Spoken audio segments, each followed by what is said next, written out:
Bem, a palestra da noite de hoje tem como tema o perdão e a expositora que já se encontra aqui conosco, Lídia Neves, seja bem-vinda. Obrigada. E que o Mestre Jesus ilumine suas palavras. Obrigada, meu querido, obrigada. Vou pegar um pouquinho só de água aqui antes de começar.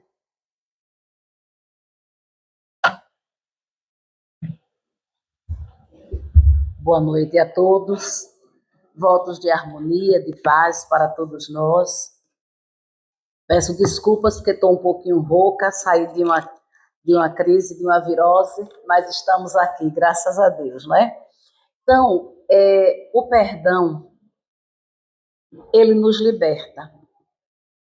Quem consegue realizar o perdão das ofensas, por mais simples que seja a situação na qual está inserido, é uma alma que já começa o processo da autoiluminação. Mas a gente vai começar recordando aquilo que Mateus narra no seu evangelho, no capítulo 18, quando Jesus conversava com os seus discípulos. Então, Jesus, em dado momento, quando conversavam e dizia, e aquele que nos fere, e o irmão que nos ferir? Então, Jesus diz, procurai-o e tenta uma conversa com ele. Se ele ouvi-lo, terás ganho teu irmão. Aí, então, é nesse momento que Pedro, veja, um ponto importante, embora não seja o nosso tema, a conversa fraterna. O esclarecimento. É muito importante, nós trataremos disso quando falarmos do perdão solidário. E a conversa fraterna, se conseguires conversar com teu irmão, então, e ele ouvi-lo, terás ganho o seu irmão. É nesse momento que Pedro diz, Senhor, quantas vezes nós devemos perdoar o nosso irmão? Até 7 vezes? E Jesus então lhe responde, até 70 vezes 7 vezes, Pedro. Então, por que será que Pedro colocou a medida do perdão de 7 vezes? Será que nós já nos indagamos quantas vezes nós somos capazes de perdoar? Se uma pessoa nos ferir uma vez, 2, 3, 4, 5, quantas vezes seremos capazes de perdoar essa pessoa? A mesma pessoa. Por que será que Pedro utilizou como medida o 7? Nós sabemos que isso faz parte dos conteúdos e dos estudos, dos ensinamentos do Velho Testamento. Porque em Gênesis da Torá de Moisés, no livro Gênesis, no capítulo 24, há um momento em que Moisés coloca que Deus protegeu Caim por 7 vezes. Então foi com base nisso, dessa proteção, desse número 7, que é muito importante, que é quase o número da perfeição para o povo judeu, que Pedro então diz, Senhor, será que é essa a medida? Eu deverei então fazer o que era feito desde o Velho Testamento? Eu deverei perdoar até 7 vezes se o meu irmão me ofender? Aí Jesus vai e diz, não, 70 vezes, 7 vezes, e naturalmente cada ofensa. Então fica um número bem alto de perdão. Então, quando Jesus dá essa resposta a Pedro, de 70 vezes, 7 vezes, nós estaremos verificando e observando o quê? Que a medida de Jesus é uma medida ampla. Ela é extensa. Ela é para toda a vida. É como se ele nos quisesse dizer, não importa o número de vezes, perdoa, não importa o número de vezes. Então, daí, essa pergunta, nós procurarmos entender por que Pedro não disse, Senhor, posso perdoar 10 vezes, 11 vezes, 15 vezes? Por que 7? É porque era a medida utilizada pelo judeu para o perdão. Então, como Jesus estava mostrando a situação em termos infinitos, então ele diz, não, 7 é muito pouco, 70 vezes 7 vezes. Mas aí nós temos outro ponto a perguntar. O exemplo é o exemplo máximo de Jesus do perdão, que todos nós precisamos meditar acerca desse exemplo maior que ele nos deu. Foi na finalização da sua passagem pela terra, quando ele estava na cruz. Vejamos, nós sabemos que Jesus era acompanhado por 2 turbas, 2 multidões. A multidão de encarnados que o seguiam, alguns chorosos, tristes, perturbados, porque o seu mestre divino estava preso, depois foi julgado, estava a caminho da cruz, e havia multidão desencarnada de espíritos cruéis que estavam sempre tentando fazer com que Jesus falisse em sua missão. Mas seria muito difícil o puro amor falir na sua missão. Nós podemos falir. Nós somos espíritos imperfeitos. Até, digamos assim, os próprios espíritos superiores, a dependerem da missão, da tarefa a desempenharem, como eles não chegaram ainda à condição de puros espíritos, eles poderão falir, sim. Mas é menos provável. No nosso caso, de espíritos imperfeitos, é muito mais provável. Mas, de qualquer sorte, os espíritos cruéis acompanhavam Jesus desde o momento em que ele é indicado e mostrado por Judas Iscariotes até o momento extremo da cruz. Mas, naquela hora derradeira, depois que ele entrega a sua mãe ao seu filho do coração, João Evangelista, e entrega-o também a Maria para tomá-lo como filho, para concluir aquela jornada da terra, Jesus então despede-se. E ele despede-se dizendo, Pai, perdoa, eles não sabem o que fazem. E não sabíamos mesmo, nós que também lá nos encontrávamos. Como não sabemos quando cometemos crimes, quando cometemos desacertos, graves equívocos, para que mais tarde possamos rever. Não sabemos mesmo o que estamos fazendo. Então, nesse momento, o espírito Amélia Rodrigues, no livro Quando Voltar a Primavera, que é uma psicografia com o médium Divaldo Franco, ela nos diz que nesse momento, esses espíritos cruéis não tiveram mais sustentação de permanecerem na Terra. Eles foram retirados. Saíram, não permaneceram sequer mais entre nós, porque eles não conseguiram manter-se na vibração terrestre. Então, o perdão, ele tem esse papel de fazer com que aqueles espíritos que percebem as nossas intenções, que avaliam e verificam as nossas intenções, e quando eles descobrem que nós somos capazes de perdoar, somos capazes de compreender o outro, de pelo menos estender-lhe a compreensão, de compreender, tentar compreender por que o outro fez aquilo, eles já começam a nos observar com outros olhos. Então, nesse momento extremo, aqueles espíritos debandaram. E foi a grande lição que Jesus deixou para a gente no momento final da sua passagem pela terra. A necessidade do perdão. Porque, como nos foi lido no Evangelho segundo o Espiritismo, a mensagem do Espírito Simeão, todos nós necessitamos, porque o perdão não é somente pelo fato de nós beneficiarmos alguém com o perdão ou alguém nos beneficiar com o perdão.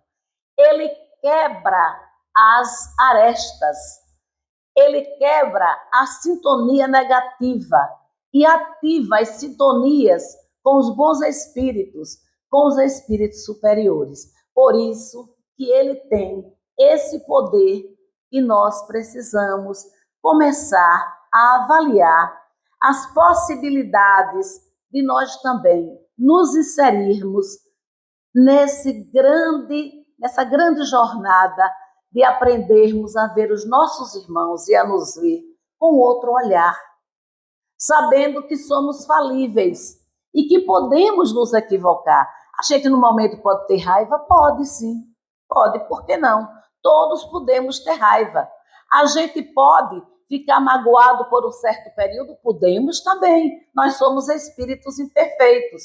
A gente pode até não sentir vontade naquele momento de não mais rever aquela pessoa? Podemos, mas nós não podemos continuar com essas sequelas dentro de nós, esse lixo espiritual dentro de nós, criando raízes a ponto de desenvolver o ódio, a vingança, que é algo que não nos auxilia de maneira nenhuma. Mas a gente também se pergunta, quanto tempo se leva para perdoar? Será que existe um tempo definido para perdoar? Será que todo perdão tem um tempo definido? Ou será que depende da gravidade dos fatos? Claro que nós temos que ter a consciência que um gesto negativo em nossa direção, uma simples ofensa, não tem o mesmo papel de uma grande ofensa.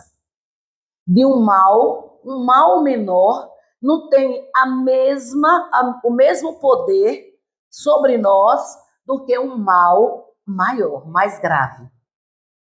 Alguém que recebe uma ofensa no momento de uma raiva, para perdoar aquele ofensor, não é do mesmo quilate que perdoaria a um criminoso.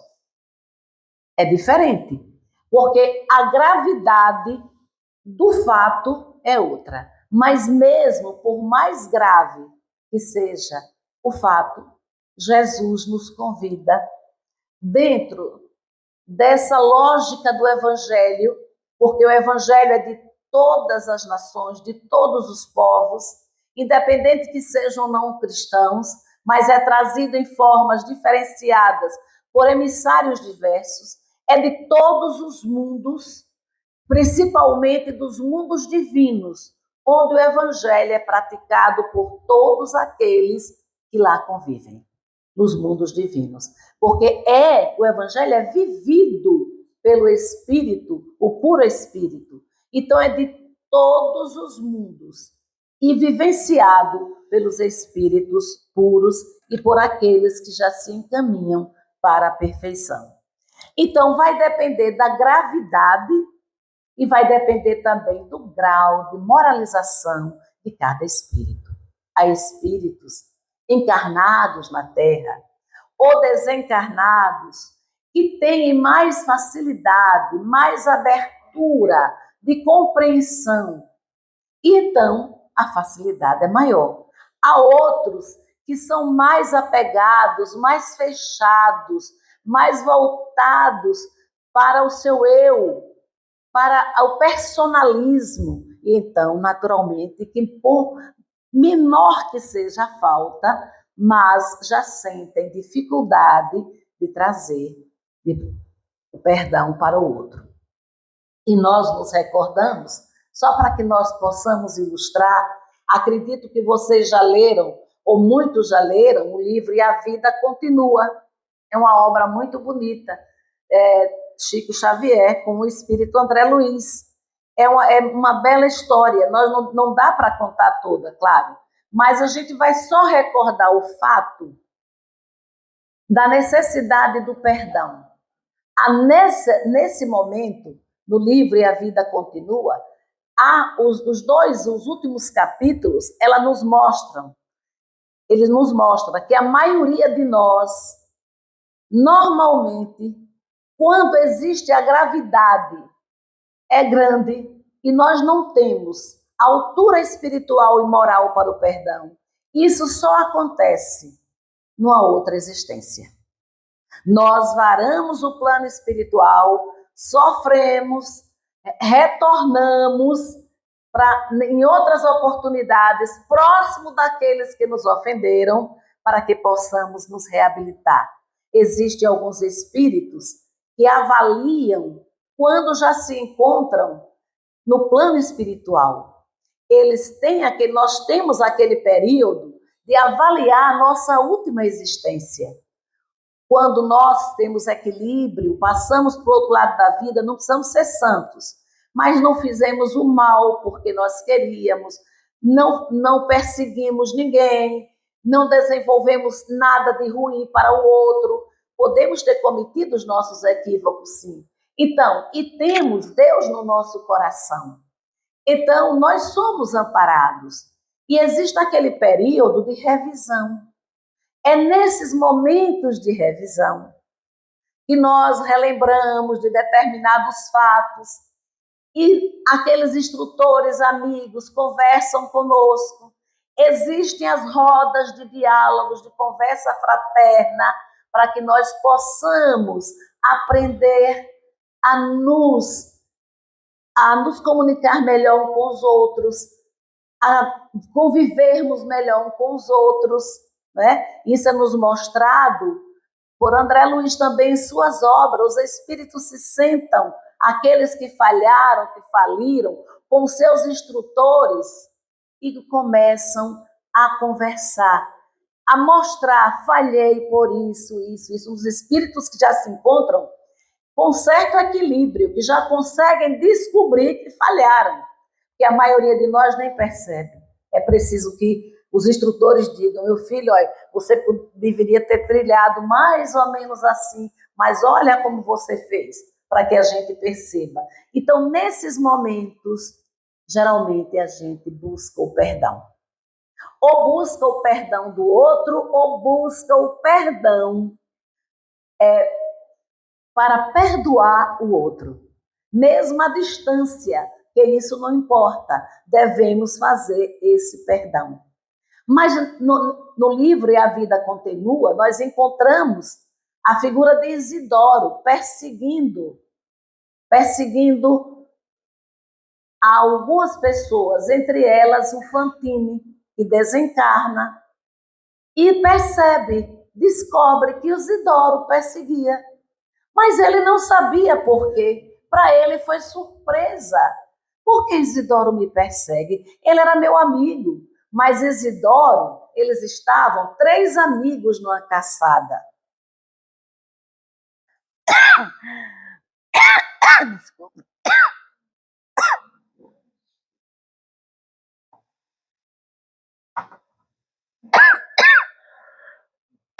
Desculpa, viu, gente? Deixa eu respirar um pouquinho. Então, estavam 3 amigos numa caçada. Um deles se ouve um tiro. E se ouve um novo estampido. E o corpo tomba. O primeiro tiro foi de Fantini para o animal. O segundo foi de Joaquim. Mas o tiro dele era dirigido para Isidoro, porque ele gostava da mulher de Isidoro. E ele não conseguiu vencer aquele problema, aquela parte psicológica que naturalmente tem a ver com outras existências, que o livro não trata, mas que naturalmente existe. Então, Isidoro descobriu somente tempos depois, no plano espiritual, que o tiro não havia partido de Fantini, mas mesmo assim o perseguia, mas de Joaquim.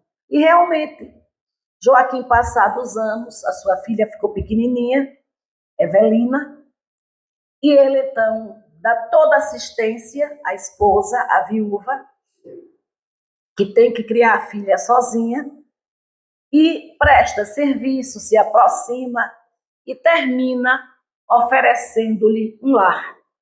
Casa-se com ela. E ele cria. O ódio dele por aquele homem era mortal. Quem é que consegue rever tudo, ajudar a filha quando desencarna? Porque a filha desencarna ainda moça, com um problema grave de saúde, descobre o pai nessa situação e tenta ajudá-lo. E qual foi o recurso encontrado para que ele pudesse esquecer que foi assassinado por um dos seus melhores amigos, que casou com a sua esposa e ainda criou sua filha? Agora eu lhes pergunto, é fácil de perdoar um caso como esse? Nós sabemos que, realmente, o espírito, mesmo evangelizado, ele necessita de tempo para diluir a situação. E então a filha consegue dizer que ele vai voltar e que ele vai precisar de uma nova família, que ele precisava perdoar e que ele ficaria ao lado da mãe. A filha, juntamente com os espíritos amigos, não mostram a Isidoro quem seria o pai, porque o pai seria Joaquim. Não que eles tivessem mais idade de ter filhos, eles não tinham, eram idosos. Mas uma trabalhadora braçal, ela receberia aquela criança, seria encaminhada para a fazenda deles, e Dona Brígida daria guarida e terminariam adotando aquela criança. E foi assim que aconteceu. Ele viu a mãe, a mulher simples do campo, o pai, viu Dona Brígida, mas não viu Joaquim. Ele não poderia. Veja, o ódio, o rancor eram tamanhos.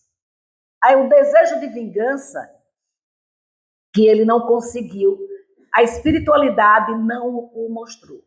E até quando Brígida e Joaquim seriam sustentados no corpo físico para auxiliar no retorno de Isidoro, até ele completar a maioridade e entrar de posse dos bens que eles tinham. Porque era quase uma devolução. Eles estavam devolvendo. Não devolveu diretamente a vida, porque quem deu o corpo foi uma mulher que tinha ainda jovem, mas muito pobre. Deu o corpo, que foi morar na fazenda. Mas o que aconteceu com Joaquim? Ele mudou.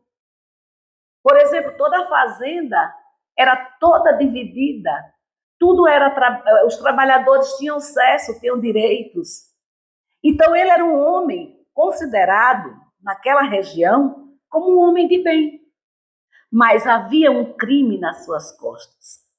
É aí que a gente entende que às vezes nós falhamos como cidadão, mas não falhamos como membro de família. Outras vezes nós falhamos como membro de família, mas não falhamos como cidadão. E às vezes falhamos não somente como membro de família ou como cidadão, e falhamos coletivamente, quando nos envolvemos em grupos para poder trabalharmos em conjunto. Depende do trabalho, da intenção e daquilo que nós estamos realizando.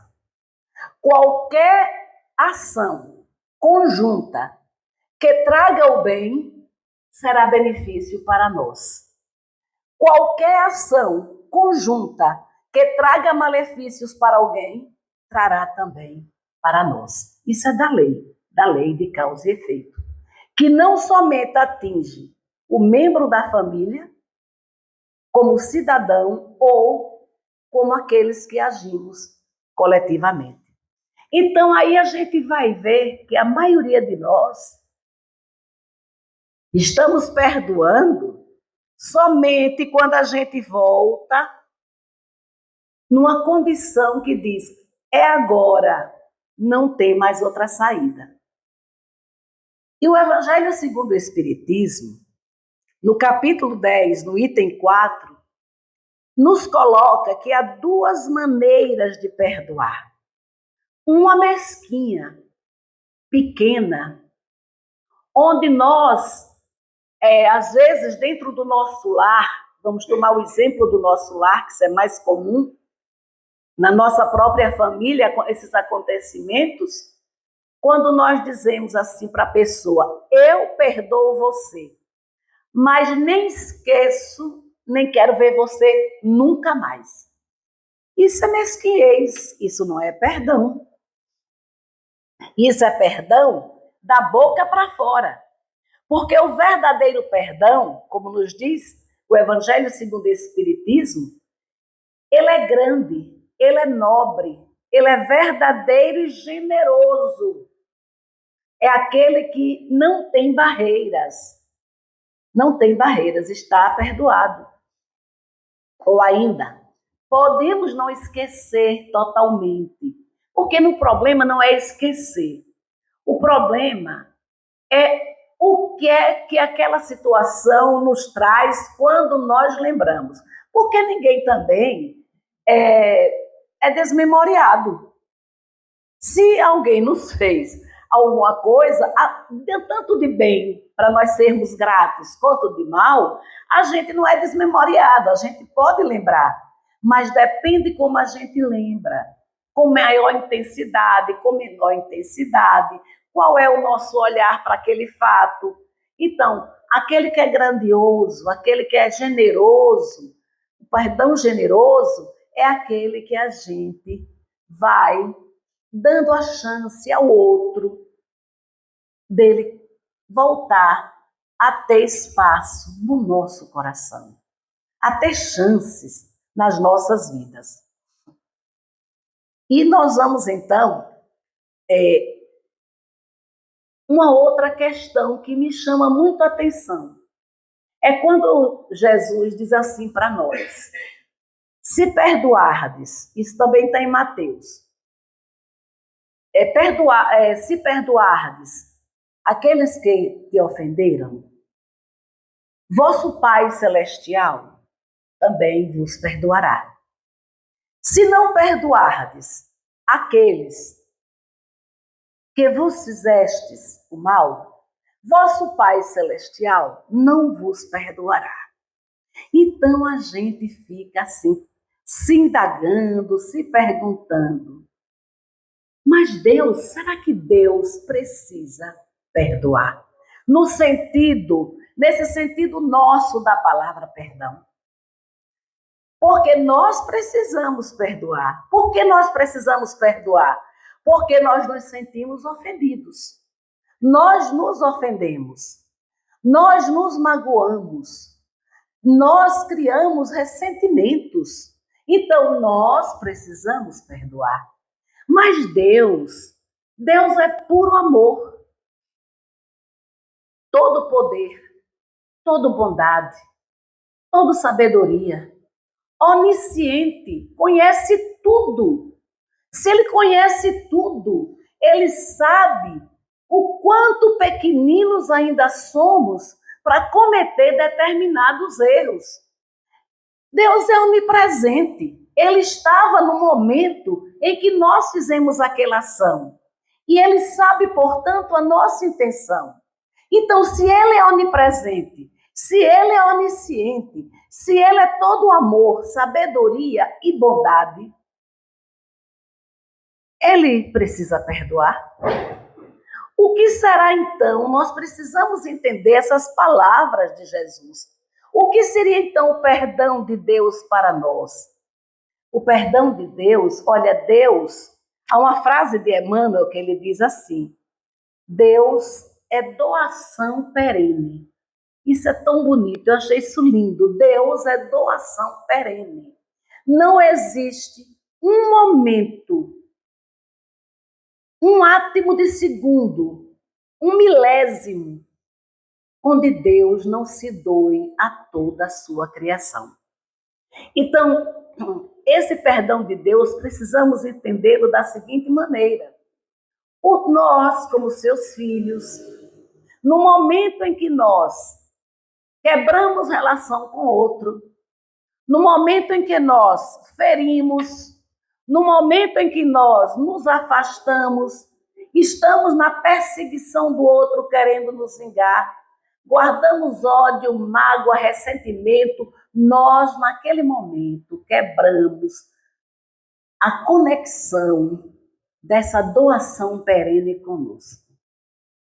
Toda vez que a gente lembrar do fulano ou da fulana e começar a pensar mal, quebramos essa conexão, quebramos essa doação perene com Deus.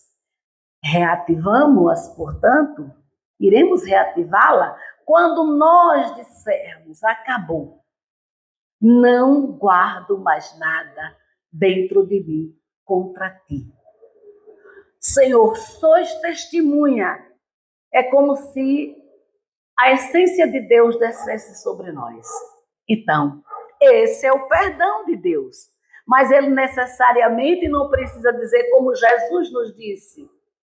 Como o próprio Jesus, Pai, perdoa. Porque imagine aqueles espíritos que engendraram na sua crueldade tudo para que Caifás, Anás, os espíritos desencarnados, a todos aqueles que tinham receio de perder o poder transitório no período, imagine como eles criaram situações diversas para eles, para o futuro espiritual. Então Jesus tinha que dizer isso, Pai, perdoa. Em dado momento as oportunidades serão oferecidas para eles e eles terão que resgatar o que fizeram. Então, dito isso, a gente vai agora recordar que também faz parte do perdão, se encontra no Evangelho segundo o Espiritismo, no mesmo capítulo, que é Mateus, no capítulo 5, versículo 25, quando Jesus diz assim: reconcilia-te com o teu adversário enquanto estás a caminho, para que não aconteça que ele te entregue ao juiz, o juiz te entregue ao oficial de justiça e seja posto na prisão. São palavras contundentes, não é? Jesus dizer isso, contundentes. Mas tem uma explicação. Mas o que é que nós queremos trabalhar de início? Reconcilia-te. É o primeiro verbo que vem acompanhado pronominal, reconciliar-se. Reconcilia-te. Só queremos trabalhar inicialmente isso. O que é que Jesus quis dizer conosco? Reconcilia-te, filho, com aquele que é teu adversário, é teu inimigo, te ofendeu algumas vezes, te persegue por outras, mas ele não quer saber de você, mas você pode querer saber dele. Como? Intimamente. É uma reconciliação íntima. É um perdão íntimo. Se fomos nós que fizemos o erro com o outro, nós dizemos assim, nas nossas orações: olha, meu irmão, não pude ainda me aproximar de você, não pude pedir-lhe perdão, mas me perdoa. Eu não estava bem naquele dia. E você então mentaliza a figura da pessoa, envia vibrações de paz, de amorosidade e diz: quero voltar a ser seu amigo, ou pelo menos alguém em que possa ver com outros olhos. É uma vibração contínua, amorosa, fraterna, que nos auxiliará na reaproximação. Não tenhamos dúvida. Esse é o reconcilia-te. Ou então, se somos nós que fomos ofendidos, exercitemos o auto-perdão. Olha, meu irmão, eu acabei de analisar o que você fez, o tempo já passou e eu cheguei à conclusão. Você pode ter se equivocado. De coração, eu te perdoo. porque isso faz com que nós quebremos as arestas. Se nós desencarnarmos tendo dado alto perdão ou tido perdido perdão com consciência, verdadeiramente, sinceramente, nós conseguiremos caminhar com mais tranquilidade e não ficaremos presos ao outro, mesmo que ele esteja preso a gente. Mas nós não estaremos presos. Essa é a reconciliação íntima, né? Porque senão nós seremos entregues ao juiz, que é a nossa própria consciência, e depois ao oficial de justiça, que vai nos colocar na prisão. Nós vamos voltar no novo corpo muitas vezes e nós vamos vivenciar a dor para aprender a perdoar. Então, esse é o primeiro momento da reconciliação. E qual é o segundo do perdão? Reconcilia-te com o teu adversário. Aí é duro, porque o outro tem que querer, não tem? Os dois têm que quererem. Não tem aquela história, quando dois não querem, não brigam? Então, se os dois não quiserem, não se reconciliam assim, solidariamente. Essa é a reconciliação. Esse é o perdão solidário. É aquele que um olha para o outro e já se sentem perdoados. Mesmo que nunca tenha dito, olhe, me perdoe. Nunca tenha dito. Mas já conseguem conviver, já conseguem sorrir juntos, já conseguem palmilhar caminhos juntos. Então, reconciliaram-se. É a reconciliação solidária.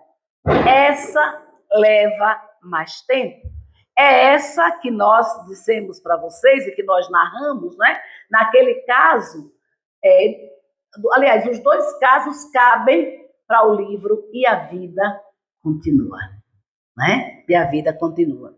É a construção do perdão de forma solidária, que nós vamos ter que fazermos uns com os outros. Por isso, e nas nossas famílias, se nós temos alguém que estamos assim, chateados, magoados, não esperemos o momento certo de começarmos a conviver de forma diferente. Exercitemos essas duas formas de perdão. Exercitemos aquela que é íntimo, o íntimo e o solidário, nas conversações, nos diálogos, para que a gente possa se felicitar e conquistarmos na terra, enquanto aqui nos encontrarmos, mais amigos. E a gente agora quer recordar, para nós concluirmos, eu não perguntei o horário, até que horas. Vou? Então vou. Então deixa eu ir. Bom, então nós lembramos do perdão segundo o apóstolo Paulo.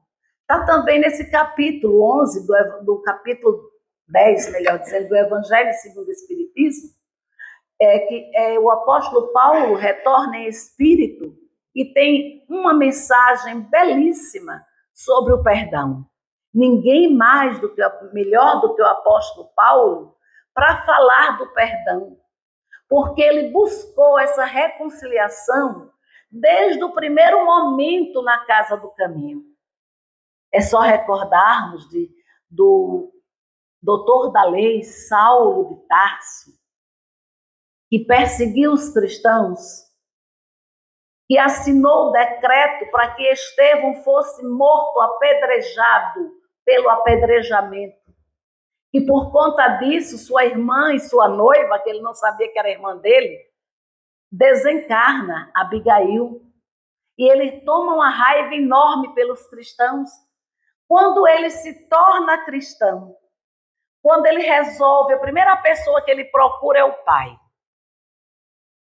O pai para dizer-lhe da nova fé e para dizer ao pai, meu pai, me perdoe se o senhor não tiver dificuldade de aceitar que eu esteja deixando Eu não estou deixando Moisés.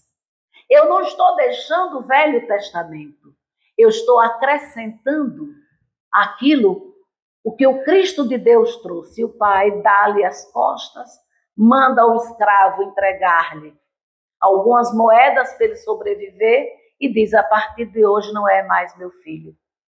E ele então, no momento, ele pegou o velho Saulo de Tarso, o doutor da lei, ainda pegou as moedas para devolver, mas ele lembrou que precisava ser humilde. Ele ia precisar daquelas moedas. Ele não tinha do que se valer. Ele não era mais doutor da lei, ele não ganharia mais por aquilo. Ele ia trabalhar como tecelão. Ele ia fazer tendas. Então, ele precisaria daquele dinheiro. Ele diz: diga a meu pai que eu agradeço e que ele me perdoe. O segundo perdão que ele busca é na casa do caminho. E Pedro, que era mais apaciguador, ninguém confiava. Ele foi perseguidor. Mandou matar Estevão. Então ninguém confiava. Mas Pedro ouviu, acreditou nele e disse: meu irmão Saulo, você precisa meditar sobre o Evangelho de Jesus. Eu lhe darei uma cópia do Evangelho de Jesus. E você procura seu antigo mestre Gamaliel, que está pelo deserto, e leia o Evangelho. As anotações, na época, eram as anotações de Mateus. Leia as anotações de Mateus. E quando estiver pronto, volte, irmão Saulo. E foi isso que ele fez. Mas ele pede perdão. Cada chicotada que o apóstolo Paulo tomou pelo cristianismo foi o perdão que ele recebeu. Então ele poderia muito bem falar sobre perdão. E ele então diz assim: perdoar os inimigos é pedir perdão para si próprio. Ninguém é nosso inimigo à toa. Inimigo é aquele que não é mais amigo. Entendeu, meus irmãos? É aquele que nós já conhecemos, ou de outras existências, ou dessa existência, que por algum ato, alguma coisa, tornaram-se nossos inimigos. Estranho não é inimigo da gente. É estranho. Perdoar os amigos é dar prova de amizade. Perdoar as ofensas é mostrar que está se melhorando. Então, o perdão do cristão, nos diz Paulo, é aquele que lança um véu sobre o passado. Esse é o verdadeiro e único que vos será levado em conta. Então, nós talvez não possamos ainda dar esse perdão irrestrito, mas podemos agir evangelicamente. Podemos não ser iluminados, evangelizados, mas somos instruídos. Veja o que é que o Evangelho segundo o Espiritismo nos diz. No início, nós agimos por instinto. Depois, nós agimos muito mais, não mais por instinto, mas agimos por sensualidade, por sensação. Não é nem sensualidade, é sensação. Buscamos as sensações em tudo. É a materialidade. Mas quando instruídos e depurados, nós amamos. Certo? Então, nós podemos não ser ainda iluminados, evangelizados, mas já somos instruídos, já entendemos. Então, que a bondade de Deus e o amor de Jesus nos ampare e nos fortaleça nos caminhos da vida. Que esse perdão, por pequenininho que seja, saia de lá de dentro do coração da gente. Muita paz.